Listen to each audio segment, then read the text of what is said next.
খুব সাবধান।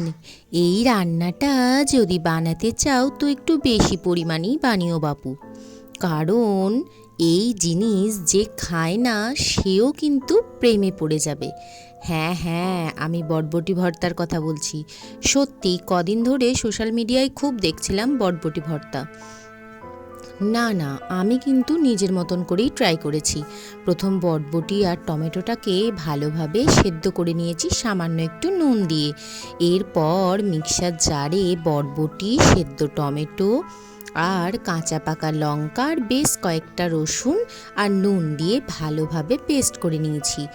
আর বলো না, কালো জিরেটা না আমার একদমই ফুরিয়ে গেছে, তাই সর্ষের তেল গরম করে ওর মধ্যে পেস্টটা দিয়ে ভালোভাবে নাড়াচাড়া করে নিয়ে আর নামানোর আগে আমি কিন্তু একটু লেবুর রস দিয়েছিলাম। হুম, কাঁচা সর্ষের তেল তো একদমই দিতে ভুললে চলবে না।